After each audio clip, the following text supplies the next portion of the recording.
Well, hello and happy Monday. This is Mrs. Radloff. Yes, that's right. I knew you would miss my voice, and so I thought I would share with you a nutrition lesson or two so that you could not feel too lonely without me.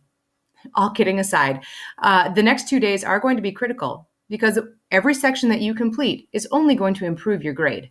Grades right now are pretty much set, so if you're not happy with it, the more that you complete these sections, the better your overall grade will be. So let's get started.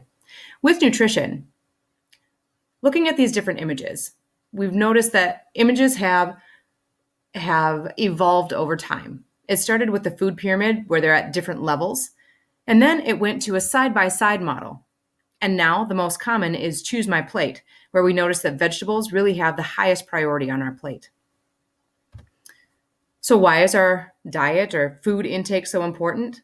Yes, I purposely crossed out diet because diet implies that there is a starting and stopping point. I'm going to go on a diet.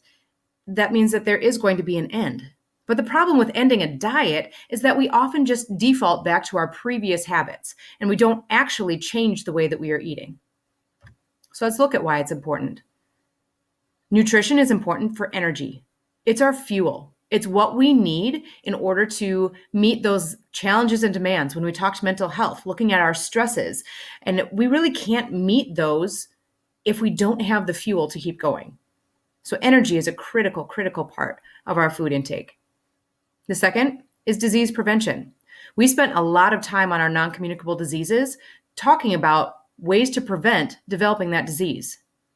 And as most of you found out, one of the top things was our food intake or our diet.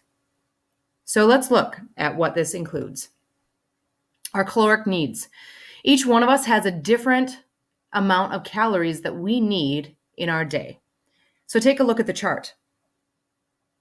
The columns at the top, find where you fall. Is it in the 9 to 13-year-old range, or is it in the 14 to 18-year-old range?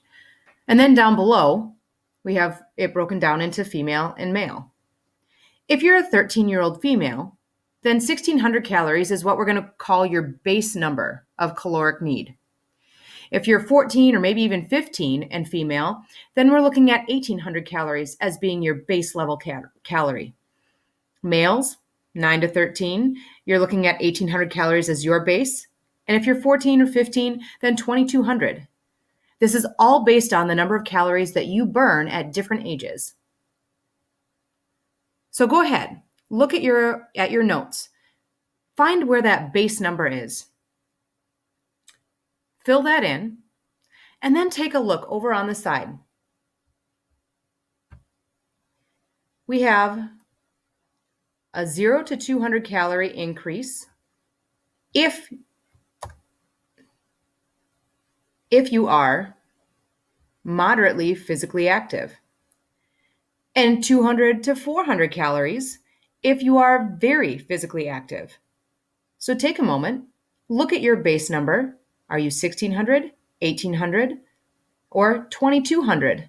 And then add the appropriate number of calories for your personal diet needs. Again, if you are moderately active, you're going to increase by that 200. And we're going to go ahead and use the top number if you consider yourself to be very physically active and fill in that 400 calorie.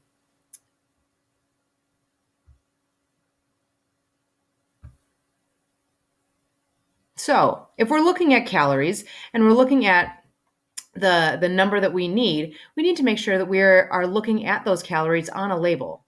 The calories in this particular box of granola bars, one bar is 170 calories, which in and of itself isn't too terrible of a thing, but we need to make sure that we're breaking that down into the appropriate amounts. So we're going to look at 3 good habit killers because these things are really what stand out on a label that we should be looking at, so we make sure that we are eating that balanced diet. Sugar, salt, and fat are our 3 good habit killers. While our body needs all of them, each of them, if we get too much, can be detrimental to our health. Sugar. Make sure you find this part on your notes and fill it in accordingly. Why we need it? Again, this is our primary source of energy. Everything is really broken down. Once we consume it, it's broken down into a usable form of sugar.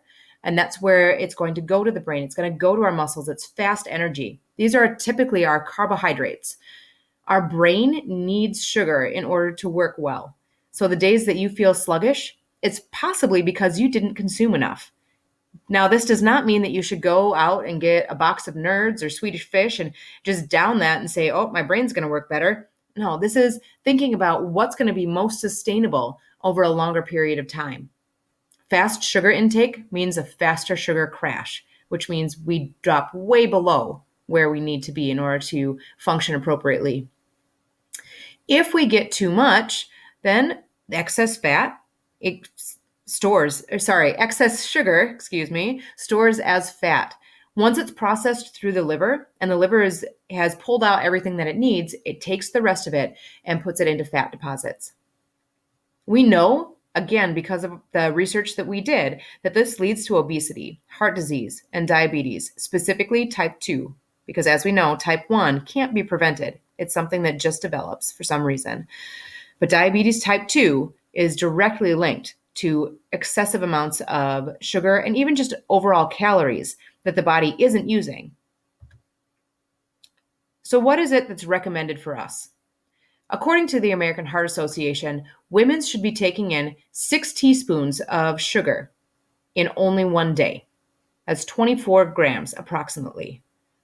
You'll notice my note in the bottom right-hand corner. 1 teaspoon of sugar is actually equivalent to 4.2 grams, but just for simple round numbers and a better understanding, I decided to take that 0.2 off. This still gives us a really good estimation and a really good idea of what that looks like. For men, you're looking at 9 teaspoons a day. That's 36 grams. Don't worry, we're not going to break down each one of these names, but understand that sugar comes in so many different forms and can be called so many different things. When we're looking at a label, we need to make sure that we're keying into all the possible names